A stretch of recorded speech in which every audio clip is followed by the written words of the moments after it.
এসপিকে অফসাপ পদ্ধতিতে আমাদের প্রথম বেড। দেখুন যে এই বেডের চারাগুলোর স্বাস্থ্য কত ভালো, কত সতেজতা। ইভেন আমাদের অন্য বেডে যে কফি গাছ ছিল, ফুলকপি, এই যে ফুলকপি গাছ, এগুলো প্রায় মারা যাওয়ার অবস্থায় ছিল।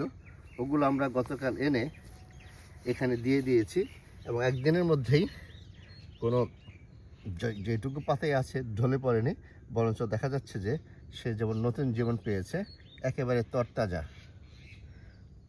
এই পদ্ধতিতে আমরা একটি 3 ফিট বেড, এই বেডে আমাদের যেহেতু হাঁটা চলার রাস্তা আলাদা আছে, সেজন্য আমরা একটা নালা তৈরি করেছি। নালাটা হচ্ছে 10 ইঞ্চি এবং এর হাইট, উচ্চতা হচ্ছে 10 ইঞ্চি।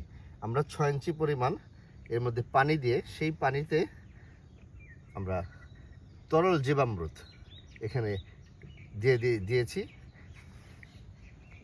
সেই তরল জীবামৃত এই বেড চুষে নিয়েছে। চুষে নিয়ে গিয়ে উপরে যে আমরা মালচিং করেছি, এই মালচিংটা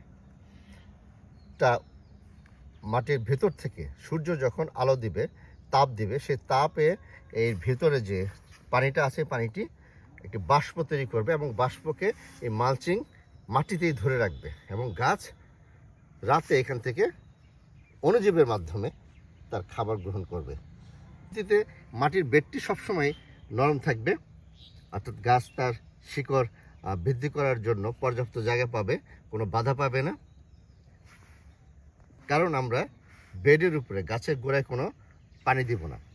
তখনই শক্ত হয়ে যায় যখন আমরা উপর থেকে আমরা গাছের গোড়াতে মাটিতে পানি দেই, তখন সেই মাটিটা শক্ত হয়ে যায়।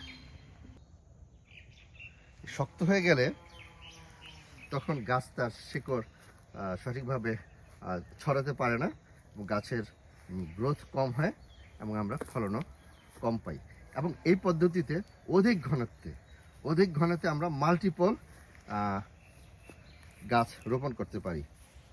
এটি হচ্ছে কমলা গাছের জন্য আমরা কমলা চারা রোপণ করেছি এখানে। এবং অধিক ঘনত্বের জন্য আমরা পরীক্ষামূলকভাবে যেহেতু এই বেডটি তৈরি করেছি, আমরা একটি কমলা গাছ থেকে আরেকটি কমলা গাছের দূরত্ব দিয়েছি 7 ফিট এবং এই 7 ফিটের মাঝে দূরত্বে 3.5 ফিট দূরত্বে আমরা দিয়েছি একটি করে পেঁপে গাছ। এই দুটি গাছই বড় গাছ এবং এই পেঁপে গাছের পরে আমরা 1 ফিট দূরত্বে দিয়েছি সবজি গাছ এবং 6 ইঞ্চি দূরত্বে দিয়েছি আমরা কাঁচামরিচ গাছ। এই নালার মাধ্যমে আমরা তরল জীবামৃত দিয়ে দিব প্রতি 15 দিন পর একবার, এবং যেহেতু এখন প্রাথমিক পর্যায়ে তাই আমরা সপ্তাহে একবার দিব। অলরেডি এখানে আমরা 2 বার দিয়েছি। 2 বারই গাছের স্বাস্থ্য কত ভালো।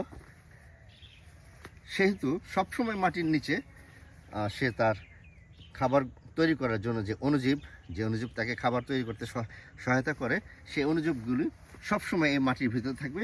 তার খাবারের কোনো যে উপাদানগুলো আছে, এই উপাদানগুলির ঘাটতি হবে না। তাই এই অধিক ঘনত্বে রোপণ করলেও এখানে আমরা ভালো ফলন পাবো।